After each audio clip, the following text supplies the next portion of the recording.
November 22nd, 1945. Camp Atterbury, Indiana. The smell arrived first. A ghost slipping through the cracks in the barracks walls under the door, curling into the thin wool of her blanket. Annalise had cataloged the smells of this place for months. Damp earth after a rain. The sharp lye soap used for laundry. The metallic tang of the wire fence on a humid afternoon. The thin, watery scent of turnip soup, the one constant in their diet. This new smell belonged to none of those families. It was dense, rich. It spoke of fat rendering overheat, of spices she could not name, but felt in the back of her throat. Cinnamon, maybe nutmeg. A phantom limb of memory from a childhood Christmas, long before the war had burned such luxuries away. It was the smell of a world that was not supposed to exist here. Not for them. She sat up on her cot, the rough blanket scratching her chin. Other women were stirring, their faces held in the same confused stillness. A low murmur moved through the long room. What was it? The American guards, the women in their stiff khaki uniforms, offered no explanation. Their faces were blank, their movements efficient, just like any other day. But the smell grew stronger, heavier, taking up all the air in the barracks. It was a physical presence, an occupation. It promised something, but the promise was unintelligible. Later, they were marched to the mess hall. The sound of their boots on the gravel path seemed different today, hesitant. The late autumn air was cold and clean, carrying the scent more clearly now. It was roasting meat. Not boiling, not stewing. Roasting. A process that required a quantity of fuel and a cut of animal flesh that Annalise's mind, conditioned by years of scarcity, could no longer properly imagine. Inside, the long wooden tables were set. This itself was not unusual. What was unusual were the platters. Great, steaming platters carried from the kitchens by male prisoners from the other compound, their faces slick with sweat and something that looked like awe. On the platters lay birds. Impossible birds, swollen and golden brown, bigger than any chicken she had ever seen. Steam rose from their skin. Beside them were bowls of mashed potatoes, white and high as snowdrifts, with yellow pools of melted butter sinking into their peaks. There were green beans, a bright, shocking green, and something else, a sweet, dark red sauce that shimmered under the bare bulbs of the mess hall. Then came the pies, dozens of them, a strange, burnt orange filling in a pale crust. She watched as a slice was placed on her metal tray. The texture was soft, unfamiliar. The women around her were silent. They stared at the food. A feast, a banquet laid out for prisoners of war, thousands of miles from their ruined homes, on a day that meant nothing to them. Annalise looked at the turkey, at the pie. It was an answer to a question she had not asked. It was a statement, and she did not understand the language. The silence in the mess hall was not the silence of reverence. It was the silence of profound, systemic shock. For the 200 German women held at Camp Atterbury, this meal was an event horizon, a tear in the fabric of their known reality. To understand its impact, one must understand the world they had just left. They were not, for the most part, dedicated ideologues or battle-hardened soldiers. The majority were Schwestern, nurses, and Helferinnen, auxiliaries who had worked in communications, administration, and anti-aircraft support. They were women who had been absorbed by the vast, hungry machinery of the German war effort, often through compulsory service, and then spat out onto the battlefields of France. Captured in the chaotic summer of 1944, in the wake of the Normandy landings, their first-hand experience of war was one of dwindling supplies, constant retreat, and the pervasive, gnawing hunger that had become the baseline condition of German life. Their universe was framed by constraint. A slice of coarse, dark bread, sometimes stretched with sawdust. A ladle of soup with more water than substance. A sliver of cheese, if they were lucky. These were the material facts that governed their existence. Their bodies were accustomed to a precise calculus of survival, of making do with less, and then less again. The American camp, by contrast, was a place of bewildering, almost offensive regularity. 3 meals a day, white bread, coffee with real sugar, meat twice a week. It was already a level of sustenance that felt like a luxury. But it was a structured, ration luxury. It made sense within a system. This Thanksgiving meal, however, was something else entirely. It was not sustenance. It was spectacle. It was abundance on a scale that felt mythological. For these women, whose families at home were at that very moment likely starving in the rubble of cities like Dresden and Hamburg, the sight of a single, untouched platter of turkey was a form of cognitive violence. It presented a truth so overwhelming, so far outside their frame of reference, that the mind simply stopped. The gap between their lived experience and the plate of food in front of them was the size of an ocean, the weight of a war. They were prisoners, the defeated enemy. And this is how the victors fed their captives. The contrast began with the bread. In the final year of the war, German bread was a dark, dense loaf called Kriegsbrot, or war bread. Anneliese remembered its texture perfectly. Heavy, often damp, with a slightly sour taste from the rye flour stretched with potato starch, beet pulp, and whatever other filler was available.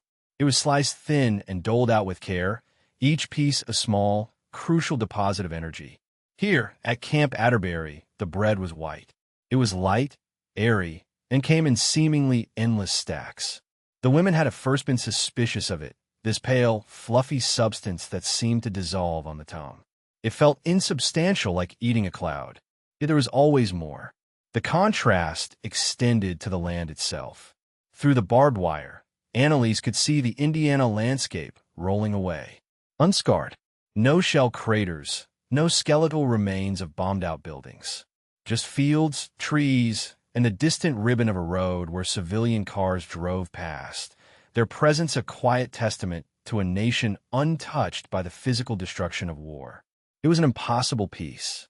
At night, the contrast was in the sounds. In Germany, the nights had been defined by the howl of air raid sirens, the percussive thud of anti-aircraft guns, the deep, gut-rumbling groan of Allied bombers passing overhead. Sleep was a stolen commodity, fractured and uncertain. Here, the nights were vast and quiet.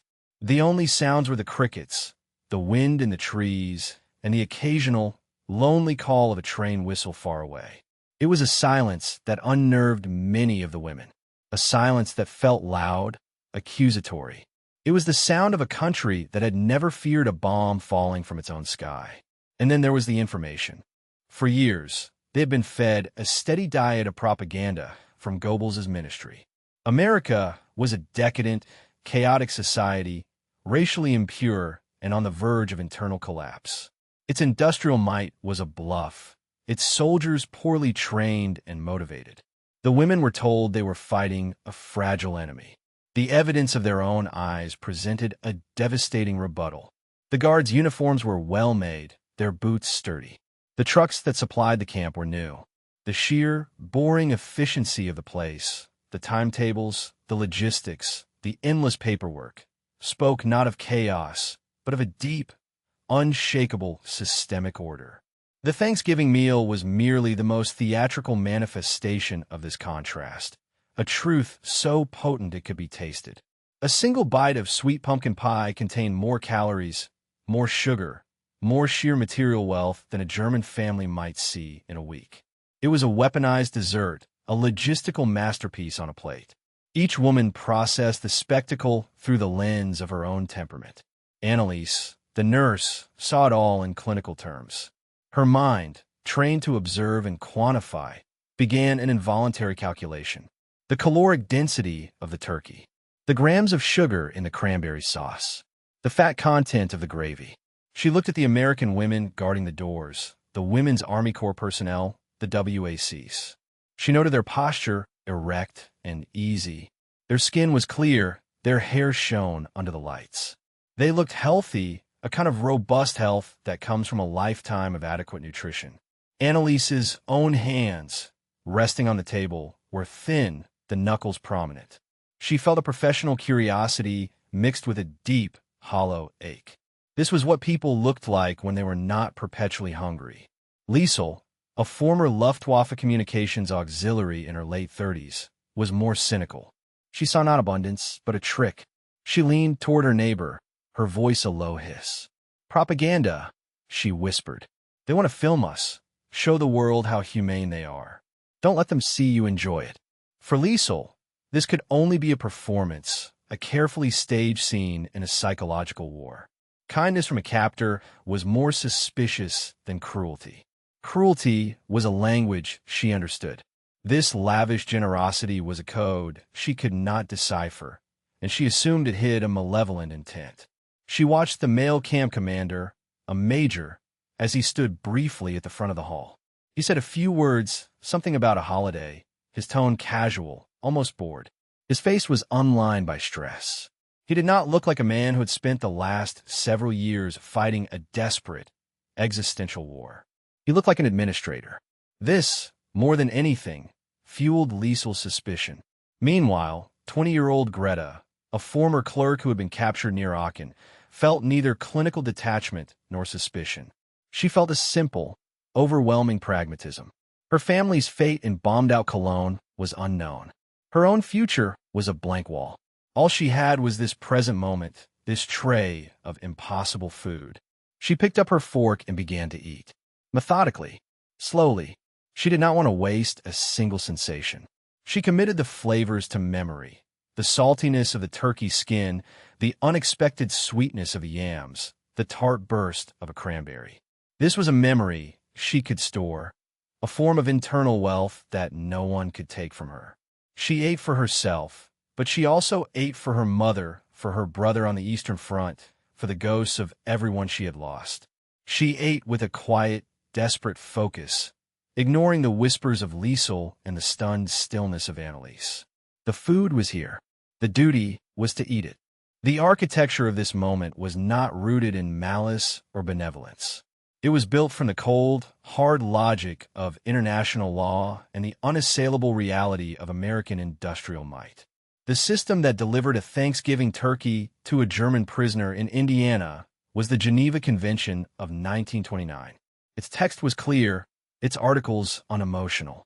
Specifically, Article 11 stated that the food ration of prisoners of war shall be equivalent in quantity and quality to that of the depot troops of the detaining power. This single sentence was the engine of the entire phenomenon. The United States, by law, was required to feed its prisoners the same diet it fed its own soldiers stationed at home. It was a matter of legal obligation, not of choice. And the standard ration for an American soldier was enormous. A daily intake of over 4,000 calories designed to fuel a healthy young man for strenuous activity. This legal framework rested on a foundation of immense material capacity. The United States in 1945 was a logistical titan. Its farms were producing record harvests, untouched by bombs or invading armies.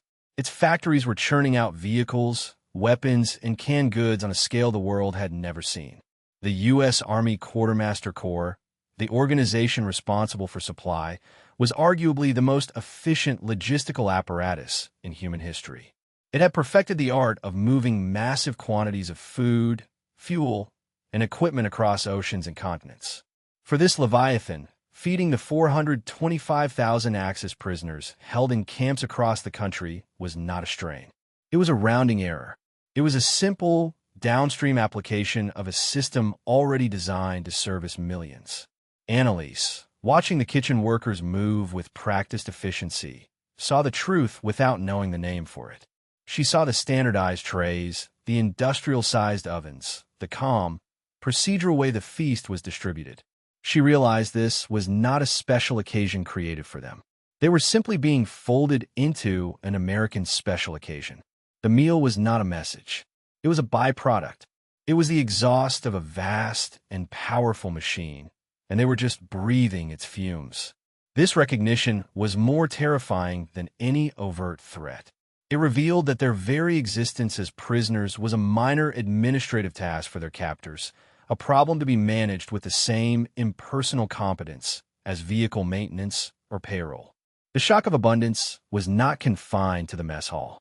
It permeated other, smaller corners of camp life, creating a series of secondary ruptures in the women's understanding of the world. The most potent of these was the system of labor and compensation. In Germany, labor had become an instrument of the state, often forced and unpaid, for the good of a war effort that consumed everything. Here, Work was voluntary. The women were offered jobs in the camp laundry, in the kitchens, or on contract to local businesses, particularly canning factories desperate for labor. And they were paid. The currency was not dollars, but canteen scrip, small tokens or coupons that functioned as money within the wire fences. According to the Geneva Convention, prisoners could be paid for their labor at a rate determined by the detaining power. The standard rate was 80 cents per day. For Greta, this was a revelation. 80 cents. The amount was less important than the principle. It was an acknowledgement of her work as having value. It restored a tiny sliver of economic agency she thought she had lost forever. It was a contract.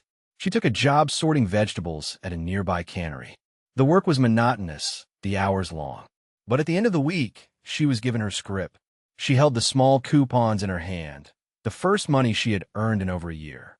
The camp canteen was a small wooden building, but to Greta, it was a treasure house. Back home, shops were empty, their shelves bare or filled with ersatz goods. The canteen was stocked with items that had become pure luxury. Bars of soap that smelled of lavender, cartons of American cigarettes, bottles of Coca-Cola, and magazines filled with colorful advertisements. Greta saved her scrip for 2 weeks. She bypassed the sweets and the cigarettes. She bought a bar of Lux soap. That evening, in the cold, communal washroom, she unwrapped it. The scent bloomed in the steamy air. It was a clean, floral, deeply civilian smell. As she washed, she felt like she was rinsing away not just the grime of the day, but a layer of the war itself. That small, fragrant bar of soap was a more powerful symbol of American power than any tank or bomber. It was the power of surplus, the power of a system that could afford to produce not just necessities, but small, pointless, beautiful things. This constant, daily exposure to American material culture began to corrode the foundations of their ideological training. The Third Reich had built its worldview on a bedrock of proclaimed German superiority, in discipline, in spirit, in racial purity. It had defined itself against the perceived decadence and weakness of its enemies, particularly the United States, which propaganda depicted as a chaotic, mongrelized nation of gangsters and jazz musicians, incapable of sustained, organized effort. Every single day in Camp Atterbury provided a quiet, irrefutable counterargument. The system was not chaotic. It was relentlessly, predictably orderly. The guards were not decadent. They were professional.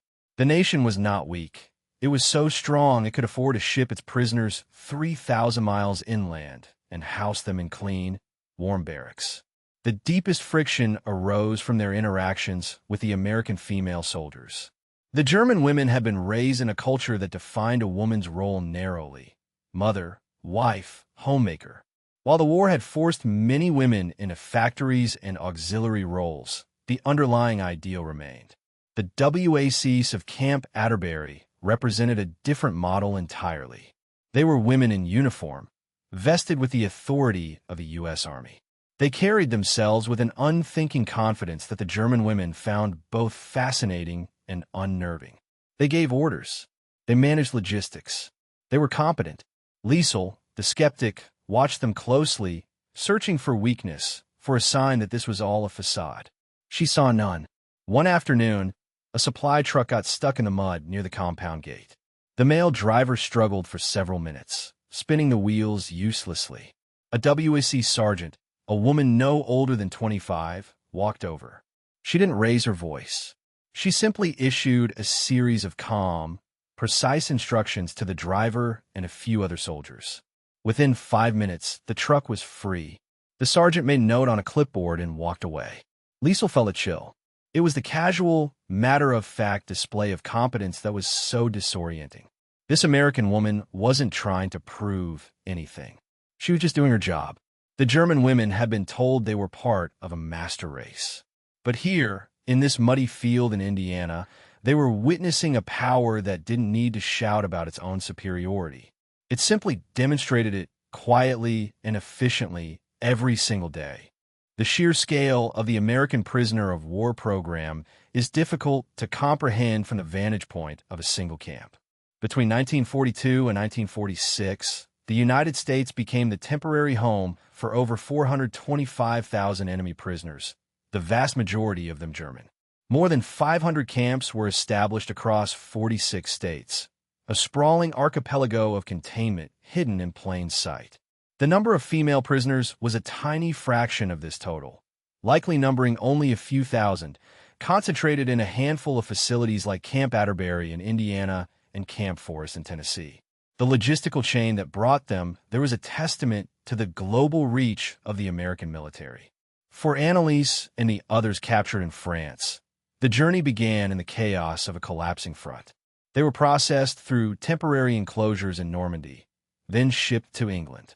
From there, they boarded transport ships for the transatlantic crossing. Often, these were Liberty ships, the mass-produced cargo vessels that were the workhorses of the Allied supply line. The ships would deliver tanks, ammunition, and food to Europe, and on the return journey, they would carry prisoners. Even on the voyage, the evidence of American abundance was inescapable. The women were fed rations that, while basic, were still superior to what they had been receiving in the German army. Anneliese remembered being given a piece of chocolate on her second day at sea. It was a small, hard square, but it was real chocolate. She let it melt on her tongue for almost an hour. Upon arrival in ports like New York or Boston, they were put on trains. For many, this was the most shocking part of the experience. They traveled in passenger cars, the same kind used by American civilians. As the train rolled west, they stared out the windows for days.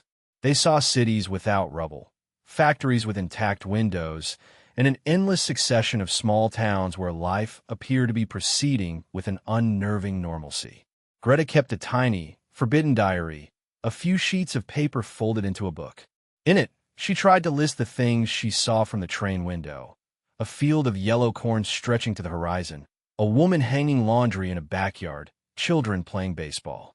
It was a litany of peace, a catalog of everything they had lost. The numbers that defined their captivity, the 4,000-calorie daily ration, the 80-cent daily wage, the thousands of miles they had traveled, were not just statistics. Filtered through their consciousness, they became the crushing, irrefutable evidence of their nation's total and utter defeat. The Thanksgiving meal began. The scrape of forks on metal trays was the only sound. Greta ate with the focused intensity she had adopted, her eyes on her plate. But for many, the act of eating was a struggle. Anneliese cut a small piece of the turkey. She put it in her mouth. The flavor was rich, savory, but her throat felt tight. Her stomach, long accustomed to thin soup and coarse bread, clenched at the intrusion of such richness. It felt like a violation. The food was a physical manifestation of a lie she had been living. Each bite was an ingestion of the truth. The truth was that her country had starved its people to fuel a war it could never have won. The truth was that the enemy she had been taught to fear was powerful beyond her darkest imaginings. The truth was that her sacrifice, and the sacrifices of everyone she had ever known, had been for nothing. A wave of nausea washed over her. She put her fork down, her hand trembling slightly. Across the table, Liesel sat perfectly still, her own plate untouched. Her face was a pale, rigid mask. The feast before her was not food. It was an insult. It was a symbol of her humiliation. She looked at the young women around her, eating with a kind of dazed obedience. She felt a surge of cold fury. Fury at the Americans for their effortless, almost insulting, display of power. Fury at her own leaders, who had promised a glorious 1,000-year Reich and delivered this. A mess hall in the middle of nowhere, where the vanquished were fed cake by their conquerors. But beneath the anger was a deeper, more unsettling feeling, a profound and terrifying doubt. What if the Americans weren't being cruel? What if they weren't even being particularly kind? What if this was just normal for them? The thought was so disorienting, it made her feel dizzy. She pushed her tray away. She could not eat. To eat would be to accept the terms of this new reality, and she was not ready. In the corner of the room, a young nurse began to cry, her shoulders shaking in quiet, convulsive sobs. No one went to comfort her. Each woman was alone, trapped in the wreckage of her own worldview. The smell of cinnamon and roasting meat filled the air, thick and suffocating. In that moment of collective crisis, Annalise's gaze drifted from the weeping nurse to the American WAC standing guard near the exit. The woman was young, perhaps only a few years older than herself. She was not watching the prisoners with triumph, or pity, or even much interest. Her eyes were glazed with a familiar, universal look of boredom. She shifted her weight from one foot to the other. She glanced at the clock on the wall. She was waiting for her shift to end. And in that instant, the entire emotional architecture of the event collapsed for Annalise. She had been seeing the meal through the lens of her own experience, as a statement, a message, a psychological tool. But the guard's boredom provided a new, devastating perspective. The feast wasn't about them at all. This abundance was not a gift, and it was not a weapon. It was simply Thursday. It was a holiday on the American calendar, and this is what Americans ate on that day. The realization landed with the force of a physical blow. Their presence here, their shock, their emotional turmoil, it was all incidental. It was irrelevant to the machinery that produced the meal. The implications of this insight unfurled rapidly in her mind. First, it meant that their war, the central, all-consuming drama of their lives for the past 6 years, was a footnote in the life of their captors. The Americans had fought and won the war without it ever truly disrupting their way of life. Second, it meant that this display of power was not even a deliberate display. It was an unconscious one. A system so wealthy and powerful that it could produce this kind of surplus without thinking about it was a system that could not be fought. It could only be surrendered to. The real weapon, Annalise now understood, was not the Sherman tank or the flying fortress bomber. It was the pumpkin pie. It was the sheer, unthinking, effortless productive capacity of a nation that could take for granted a level of material well-being that felt, to the rest of the world, like a fantasy. From that revelation, the individual, human-scale moments of their captivity began to connect to a larger, system-scale meaning. Greta's small, fragrant bar of soap was not just soap. It was a token of a vast consumer economy that had continued to function even during a global war. The undamaged houses seen from the train were not just houses. They were evidence of a continent secured by 2 oceans, a fortress of industrial production that could fuel a war abroad without sacrificing prosperity at home. The entire experience was a lesson in the material basis of power. The ideological convictions that had sustained the German war effort, the belief in will, in spirit, in racial destiny, were shown to be utterly hollow when confronted with the brute fact of American agricultural and industrial output. A nation's will to fight is a finite resource. A nation's capacity to produce food and steel, by contrast, can be almost limitless. The cause and effect ladder became painfully clear. America's geography and economic system enabled a massive, protected industrial base. This base allowed it to equip its military on an unprecedented scale while still supplying its civilian population. This, in turn, meant its soldiers were the best fed and best supplied in the world. And because of the legal framework of the Geneva Convention, this standard of living was then passed down in a diluted but still potent form to its prisoners. The German women at Camp Atterbury were not the targets of a psychological operation. They were the last, almost accidental, recipients at the end of the world's most powerful supply chain. What this experience tends to show is that the collapse of a belief system is rarely a sudden, dramatic event. It is a quiet process of erosion. It is a slow, steady accumulation of contradictory evidence, of small facts that do not align with the official story, until the entire structure crumbles. For these women, the process of denazification began not in a formal re-education class, but in the mess hall of an Indiana prison camp, with a slice of Thanksgiving pie, the scent of cinnamon and nutmeg. For the rest of her life, that smell would transport Annalise back to the wooden tables of the Camp Atterbury mess hall. It was the scent of a profound and irreversible turning point, the moment an old world died and a new, bewildering one began. The turkey and the pie were not just food. They were evidence. They were the closing argument in a trial she didn't even know she was a part of. We tend to frame the history of war around its battles, its leaders, It's moments of violent crisis. But the story of these women suggests that sometimes the most significant events are the quiet ones, the ones that happen far from the front lines. What happens when we consider the logistics of victory, not just the tactics? If this story alters how you think about the hidden machinery of conflict, join our community of curious minds by subscribing. There are countless other histories waiting to be found in the mundane details, in the shipping manifests, and the daily rations. What truth about our world might be hiding on your own dinner plate?